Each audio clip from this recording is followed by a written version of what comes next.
Welcome back to round number 10 of my F1 2015-2014 career mode. So, if I sound or appear bored or uninterested at any point in this commentary, it's because I've already done it.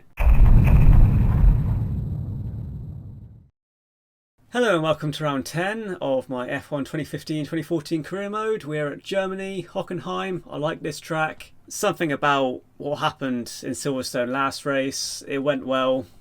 Let's continue it. Let's just go. I don't want to do this again. Let's just get this over and done with. Welcome back to qualifying, where we're waiting for the lights to turn green in the pit lane to signify the start of the session here at the Hockenheim ring for this weekend's German Grand Prix. I think we can expect to see a strong Red Bull and Ferrari showing here today. They certainly have a strong affinity with the German Grand Prix. Well, both teams know exactly what it takes to win. I think it's safe to assume they'll be fighting it out at the top, along with the other usual suspects. Crofty and Ant have clearly not been paying attention to the rest of the season because, as we've seen, Mercedes are dominant. If anything else happens in this qualifying session, I will genuinely be absolutely shocked. And yes, I have commentated this before, however, that is not foreshadowing. I'm not even going to hide that. You know who gets pole this race. Qualifying was pretty uneventful. I mean, it's a track I like. I love Hockenheim, and unlike in the Caterham video, I was actually able to perform in the Sauber.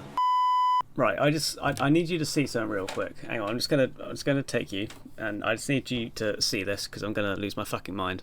Look at this. Look, there's no cuts. No cuts in this section other than this bit, but it's the same clip. It's been completely unedited. Listen to this shit.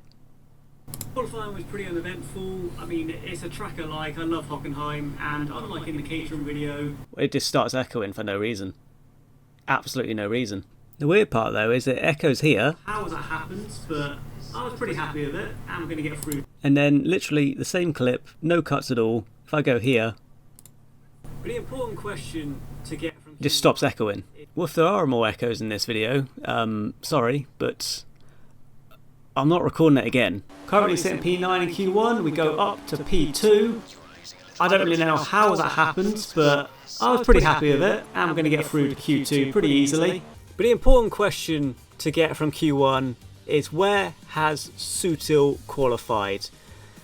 Yep, that's exactly where I expected him to be. Q2 was also very uneventful. We get through just in 10th place, beating Magnussen by 700ths of a second. That's 800ths.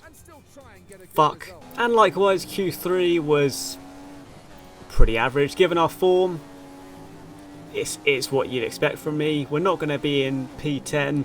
Our banker had put us P10, but on our final lap of Q3, we go up to 8th place, best of the rest. It's where I've sort of been for the past few races. Gutierrez is happy. He won't become the race, no doubt, because he's a miserable fucker when it comes to the races. But we qualified P8 for the German Grand Prix. We're coming off the back of 2 points finishes in a row. Let's see if we can make it 3 in Germany. It's looking good so far. Welcome to the Rhine Valley and the Hockenheim circuit, which hosted its first F1 Grand Prix back in 1970, following a driver's boycott of the famous Nürburgring. In the modern era, both of these tracks are now alternated to give us the German Grand Prix. Lewis Hamilton starts on pole today, and with the blistering pace he showed all weekend long, just every fucking track. We're going to skip looking at our strategy because we know it's going to be something we're not going to go for. Stupid free stop, but nevertheless. Lights out, we go. Let's get ready to be in P11 by turn 1, all the way down to P9. Back to the bit swapped by Perez and Magnussen, but back to the short lap of turn 1. That's now on the P9. That's the best stuff to see. We're going to look against the World Cup in turn number 2. Back up in P8. Pretty standard.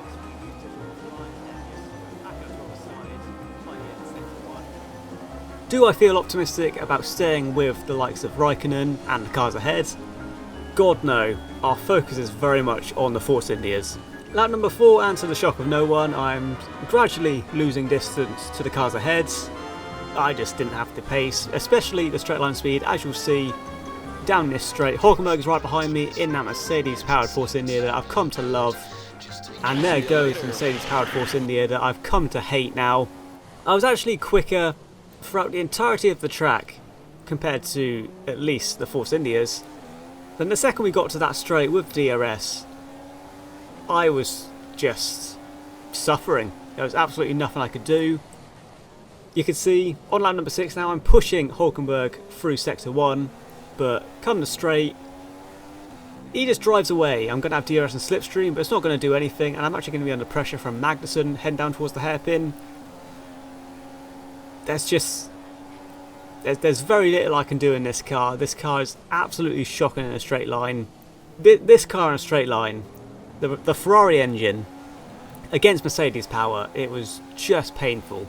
I just had to hope I could stay with Hulkenberg, stay within DRS and slipstream. Not that I managed to stay within DRS and slipstream down the actual straight.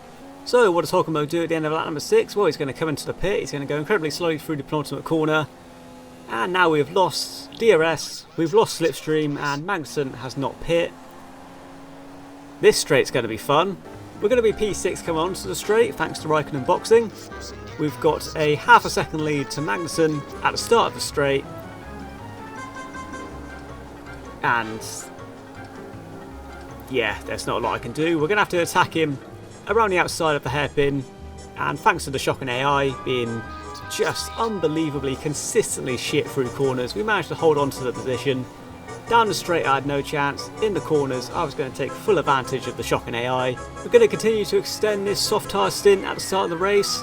End of lap number 7, despite me understeering dramatically wide at the penultimate corner. We're going to stay out for at least one more lap, going up to the top 3 thanks to pit stops, but we're just in front of Lewis Hamilton coming onto the straight. This is going to be a massacre.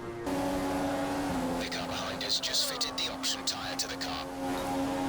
So mentally damaged to the shocking pace I had compared to the Mercedes, I'm going to lose the back end on the exit of the hairpin, and we're going to lose the position to Ricciardo, who obviously was going to get past me anyway, but still, it's soul crushing when you make a mistake and lose a position. I think it's fair to say these tyres are pretty dead by this point, so at the end of lap number 8 we're going to come into the pit, we're going to run wide into the gravel as the AI takes over. It's just been a shocking in-lap. We're going to go on to another set of the soft tyres. My goal here was soft, medium. If that didn't work out, we'll put another soft set on at the end and just hopefully do what we did in Spain. But I'll be honest, given my in-lap and just my shocking straight line speed, I was fully expecting to get dramatically undercut. I didn't feel like I had any pace compared to the cars around me throughout the entirety of my race, which really, sent me back to my league racing days. But at the end of lap number 9, we're going to get onto the back of Sutil and Maldonado, who are both coming into the pit. Sutil once again gets in my way, he's making a real habit out of that. Thank you, teammate, but thanks to that we're going to go back up into P10. We've got a button going side by side for us through the first corner, which scares me wide, but to be honest, I shouldn't have been scared because the AI is so shit, they'd absolutely never go for a move like that. But with button behind me, I think you can see what's coming. We've also got Perez behind me as well, which is brilliant. That's exactly what I want down this straight. We actually managed to hold our own for a little bit longer compared to the McLaren. We're once again going to have to go around this outside of the hairpin, but with a straight following the hairpin, it's a drag race, and obviously I lose quite comfortably. We get brake checked through the little kink there after the hairpin, and Button is unfortunately now ahead of us, but hopefully we can stay with him, stay in DRS range, stay within slipstream, hopefully he can drag me along.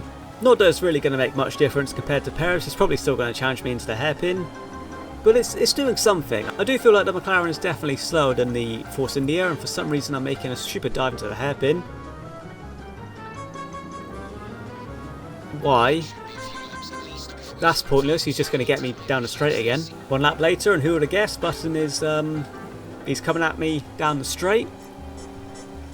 Do I make another stupid dive into the hairpin for absolutely no reason? Doesn't look like it, I'm a bit too far back. Oh no, I'm going for it, I'm going for the outside again.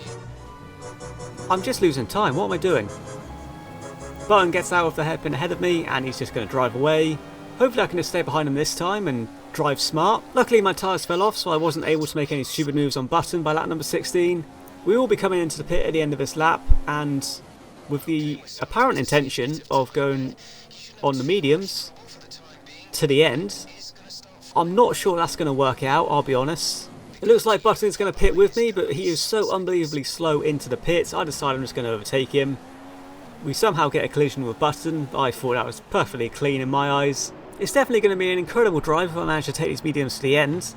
That's extremely optimistic thinking by me, and I have been held in the pit. Okay, That's just bullshit. But this was the stint that mattered. Everyone was currently on the soft tyres, due to make another stop onto the primes, so I had to make this stint work. I had to get some reasonable pace out of these. It didn't quite look like it because Button had driven away from me at an excessively quick pace. But as others came in for their final stop, I was able to take the positions from them, currently up to P10 by lap 21. And then lap 24 we're going to make up more positions as Button comes into the pit for his final stop. This race would all come down to if I could make the soft tyres work on the final stint. Everyone in the top 8 had just driven away. There was no hope of me getting into the top 8, so 9th place was the best position I could possibly hope for. At the end of lap number 26 we're going to come into the pit for a set of the soft tyres, our final stop in this race. I believe Button is right behind me. Based on the mini-map, is it Button behind me? Yes it is. We're going to have to chase him down on the soft tyres, although he's going to be quite far ahead of me.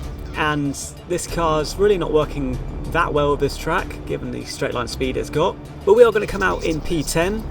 The only thing left to do now is push like hell, chase down Button, and get P9 from him. Yeah, there was no way in hell I was catching Button. He was absolutely miles ahead. So we're going to come out in P10 after a very, very boring final stint. Sorry for hyping it up and making it look like I was gonna challenge for P9 there. No, absolutely no chance, not at all. But we got another points finish, 3 in a row. Nico Rosberg is proving himself to be a real star of Formula One with another impressive win here today. Said Crofty through gritted teeth. So Nico Rosberg wins the race over Lewis Hamilton, Bottas third, Vettel, Massa, Alonso, Ricciardo, Raikkonen, Button and myself. Button went from 17th on the grid to P9. I'll be honest, that hurts a bit. I've decided to scrap the fancy graphics I was doing for the Drivers' Championship because I realised you couldn't really see who I was fighting in the drivers. So we're going to stick with the in-game ones for the rest of the season. Rosberg cuts the lead down at the top to 7 points between him and Hamilton. I should really start paying attention to that Drivers' Championship. That's looking pretty good. But more importantly, that 1 point in Germany gives us 14 points total and moves us up into P12 in the drivers' standings. We're still annoyingly behind Bianchi in the Marussia. Ideally I want to be in the top 10 by the end of the season, but chasing down Magnussen, who has a race win this season, that could be quite difficult at this pace. In the constructors' standings, Mercedes obviously are absolutely dominating.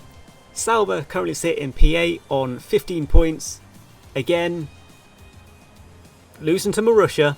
But that rounds off a very boring German Grand Prix. Even more boring because I've already fucking commentated it. But thank you guys for watching, and I'll see you in Hungary for... I mean, it's Hungary. It's incredibly likely it's going to be even worse than this one.